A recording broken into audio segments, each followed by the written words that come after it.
नमस्कार दोस्तों। नेपाल ने भारतीय स्टील मिल्स को एक बहुत बड़ा झटका दिया है।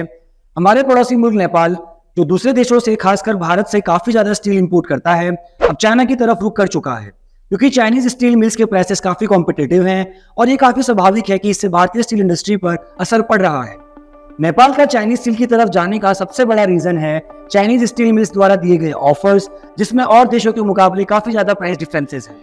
अब इस बदलाव ने इंडियन स्टील मार्केट पर इम्पैक्ट डाला है, जिसके चलते इंडियन मिल्स चाइनीज मिल्स के इस कॉम्पिटिटिव प्राइसेस से कॉम्पीट करने में काफी संघर्ष करते नजर आ रहे हैं। तो दोस्तों, आज की इस वीडियो में हम इन्हीं सब टॉपिक्स को समझेंगे और डिटेल में जानेंगे कि क्यों नेपाल चाइना से स्टील इंपोर्ट की ओर गया है और इन सब का भारतीय स्टील एक्सपोर्ट इंडस्ट्री पर क्या असर पड़ेगा।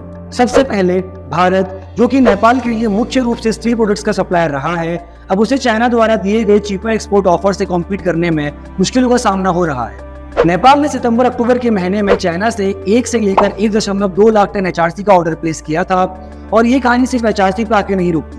नेपाल ने साथ ही में कुछ वायर रॉड्स के लिए भी स्मॉलर वॉल्यूम्स के ऑर्डर प्लेस करे हैं। चलिए अब इन बदलावों को समझते हैं इंडिया और चाइना के प्राइस ऑफर्स के डिफरेंसेस से। करेंटली चाइनीज ऑरिजिन के एचआरसी के लैंडेड कॉस्ट नेपाल के लिए $615 से $620 प्रति टन पर है।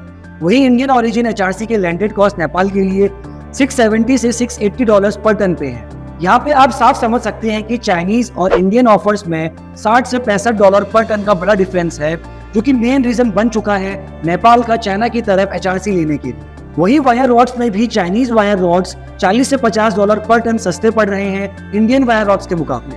तो दोस्तों, अगर इन सब सिचुएशंस को ध्यान से देखा जाए और समझा जाए तो ये एक बहुत ही चैलेंजिंग सिचुएशन है इंडियन फ्लैट स्टील मिल्स के लिए।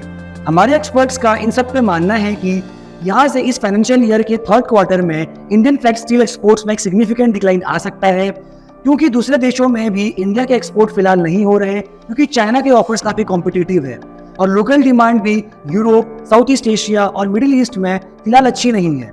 वही इस साल जनवरी 2023 से सितंबर 2023 तक इंडियन फ्लैट स्टील प्रोडक्ट्स जैसे कि एचआरसी और प्लेट्स के एक्सपोर्ट में 17.4% तक की गिरावट हो चुकी है। तो दोस्तों, सिचुएशन बहुत ही चैलेंजिंग और चिंताजनक बनी हुई है। अब ऐसे में देखना होगा कि भारतीय स्टील मिल्स और भारतीय सरकार क्या नए कदम उठाएगी। उम्मीद है आपको ये वीडियो इन्फॉर्मेटिव लगी होगी। स्टील बाजार की ऐसी महत्वपूर्ण खबरों के लिए आप बने रहिए हमारे चैनल के साथ और डाउनलोड कर लीजिए हमारी free of business Mandi app, जहां आपको मिलेगी स्टील बाजार से जुड़ी सारी महत्वपूर्ण खबरें और देश भर की मंडियों से स्टील के ताजा भाव। तो मिलते हैं अगली वीडियो में। धन्यवाद।